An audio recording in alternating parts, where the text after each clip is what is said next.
Welcome back. Today we are exploring synchronous versus asynchronous processing, two fundamental approaches to executing tasks in programming.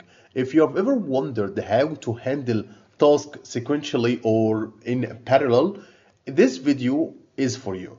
So let's dive in.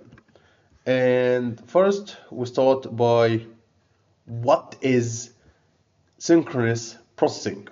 So synchronous processing means tasks are handled one after another in sequential manner. The next task can't start until the current one finished. So if I just give it an example here, let's assume that we have a client and like say that this is our back end. When the client sends a request, the backend will send a response. But when the client sends multiple requests, like the backend will not be able to make all of them in parallel. So it will be one after one, one after one. Okay, so let's talk about some key characteristics about synchronous processing. First, it's easier reasoning because code executes in predictable top to bottom order. Number two, strict dependencies, like perfect for scenarios where one operation relies on the result of a previous task. Number three, potential bottleneck. If a task is slow, like reading a huge file, everything behind it has to wait. And this is this is not fun at all. Okay, so let's talk about when to use synchronous processing. Okay, there are multiple cases when synchronous processing is is preferable, but we will come in this video with three. First, in ordered operations. First, in ordered operation, like if tasks must happen in a specific sequence, such as reading a file line by line, for example. Number two, for simpler logic, like if you want more straightforward code flow without worrying about concurrency or callbacks, you could use synchronous processing.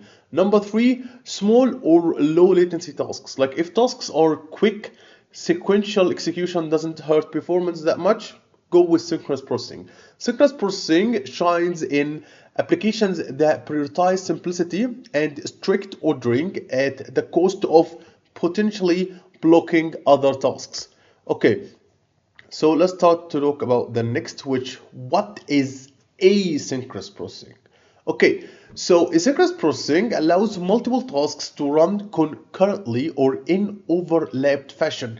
A task that's wait on I/O, for example, won't block the rest of the application from doing the work. So if you want to take an example, let's say that we have like the client and the server again, and let's say that client sends a request to upload a huge file, and after that it sends another request to, for example, get a specific video or get a specific information about the user. So if our application using asynchronous processing, that means that these two tasks are being doing in parallel. So what we get from this one is that first, improve response time, better performance, and we might get a problem with a complex control flow. Okay, and this leading us to talk about the characteristics. First, we have improved the responsiveness because the main thread isn't stuck waiting on slow operations at all. Number two, better performance, especially for I/O bound operations like network calls or file reads. Number three, complex control flow. Handling concurrency often requires callbacks, promises, or async await as well. Okay, so let's talk about when to use asynchronous processing. Okay, we come also with three scenarios. Number one, in parallel tasks, like when you have multiple operations that can run independently, fetching data from several APIs, for example. Number two, in I/O bound work, like network requests, disk read writes, or background processing tasks are ideal for async. Sorry. Number three, in high concurrency, apps needing to handle many simultaneous requests without blocking, like servers. By embracing asynchronously, asynchronous processing, you can significantly boost performance, but be mindful of the complex introduced by concurrent flows because it's really complex. Okay, next we will talk about the pros and cons of each one of them, and after that we just talk about some final thoughts. So let's talk first. Let's start with the asynchronous. The pros of the asynchronous, it's non-blocking, allowing concurrent tasks, ideal for I/O-bound process, improves overall throughput and responsiveness. The cons of it, more complex to implement and debug, requires concurrency mechanisms, callback, promises, async await, things like that.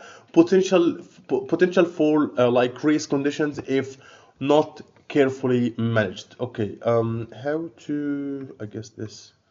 We'll remove everything. Okay, we can go back to this. Okay, if we wanna go with synchronous, like let's synchronous. Yeah. So it's straightforward code flow, easier debugging, ideal for strictly ordered tasks. The problem with it blocks execution if tasks are slow, can reduce responsiveness in user-facing applications, also not optimal for high concurrency. Okay, so let's also remove everything here and let's talk about our final thoughts. Okay, so ultimately, synchronous and asynchronous approaches each have a place in software development. If you value simple, ordered tasks and don't mind waiting, synchronous might be your choice. If you need to handle multiple tasks without blocking, or your app deals with frequent I/O, or asynchronous is the way to go. So that's the lowdown on synchronous versus asynchronous processing. If you found this video helpful, be sure to like it, subscribe, and drop any question or experience in the comment section below. Until next time, keep coding efficiently, and yeah, see you in future videos, guys.